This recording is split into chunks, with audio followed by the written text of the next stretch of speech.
ಎಲ್ಲರಿಗೂ ನಮಸ್ಕಾರ. Welcome back to my channel. ನಾನಿವತ್ತು ಹುಳ್ಳಿಕಾಯಿ ಪಲ್ಯ ಮಾಡ್ತಾಯಿದ್ದೀನಿ. ಒಂದು ಬಾಣಲಿ ಇಟ್ಕೊಂಡಿದ್ದೀನಿ.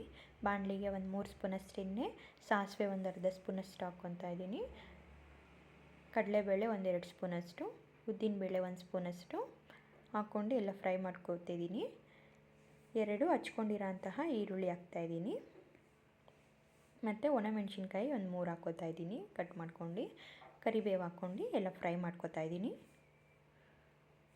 ಫ್ರೈ ಮಾಡ್ಕೊಂಡ ನಂತರ ಸಣ್ಣದಾಗೆ ಕಟ್ ಮಾಡ್ಕೊಂಡಂತಹ ಹುಳ್ಳಿಕಾಯಿ ಹಾಕ್ತಾಯಿದ್ದೀನಿ. ಹುಳ್ಳಿಕಾಯಿ ಹಾಕಿ ಎಲ್ಲ ಮಿಕ್ಸ್ ಮಾಡ್ಕೋಬೇಕು. ಮಿಕ್ಸ್ ಆಗಿದೆ. ಈಗ ಒಂದು 2-3 ನಿಮಿಷ ಹಾಗೆ ಎಣ್ಣೆಲಿ ಫ್ರೈ ಆಗ್ಲಿಕ್ಕೆ ಬಿಟ್ಟಿದ್ದೆ. ಫ್ರೈ ಆಗಿದೆ. ಈಗ ಅರಿಶಿನದ ಪುಡಿ ಸ್ವಲ್ಪ ಹಾಕ್ತಾಯಿದ್ದೀನಿ. ರುಚಿಗೆ ತಕ್ಕಷ್ಟು ಉಪ್ಪು ಹಾಕ್ತಾಯಿದ್ದೀನಿ. ಮತ್ತು ಗರಂ ಮಸಾಲ ಒಂದು ಅರ್ಧ ಸ್ಪೂನಷ್ಟು ಹಾಕ್ತಾಯಿದ್ದೀನಿ. ಧನಿಯಾ ಪೌಡರ್ ಅರ್ಧ ಸ್ಪೂನಷ್ಟು ಹಾಕ್ತಾಯಿದ್ದೀನಿ. ಹಾಕ್ಬಿಟ್ಟೆಲ್ಲ ಮಿಕ್ಸ್ ಮಾಡ್ಕೊಂಡು ನಂತರ ನೀರು ಹಾಕ್ತಾಯಿದ್ದೀನಿ.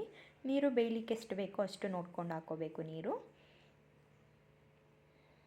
ಹಾಕ್ಕೊಂಡು ಪ್ಲೇಟ್ ಮುಚ್ತಾಯಿದ್ದೀನಿ. ಈಗ ಒಂದು 10 ನಿಮಿಷ ಬಿಟ್ಟಿದ್ದೆ. ನೀರೇನಾದರೂ ಖಾಲಿಯಾಗಿದ್ದರೆ, ಬೆಂದಿಲ್ಲ ಅಂದರೆ ಸ್ವಲ್ಪ ನೀರು ಹಾಕ್ಕೊಂಡು ಬೇಯಿಸ್ಕೋಬೇಕಾಗುತ್ತೆ. ಬೆಂದಿದೆ. ಈಗ ಒಂದು 10 ನಿಮಿಷ ಆಗಿದೆ. ಅರ್ಧ ಬಟ್ಲಷ್ಟು ಕಾಯಿ ತುರಿ ತೊಗೊಂಡಿದ್ದೀನಿ. ಕಾಯಿ ತುರಿ ಎಲ್ಲ ಹಾಕ್ಕೊಂಡು ಮಿಕ್ಸ್ ಮಾಡ್ಕೋಬೇಕು.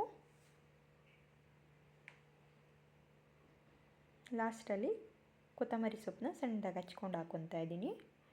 ಈಸಿಯಾಗಿ ಮಾಡ್ಕೊಬೋದು. ತುಂಬ ಚೆನ್ನಾಗಿರುತ್ತೆ. ದೋಸೆಗೆಲ್ಲ, ರೊಟ್ಟಿಗೆ, ಚಪಾತಿಗೆಲ್ಲ ತಿನ್ಬೋದು. ರೆಡಿಯಾಗಿದೆ ಈಗ ಸರ್ವ್ ಮಾಡಲಿಕ್ಕೆ. Thank you.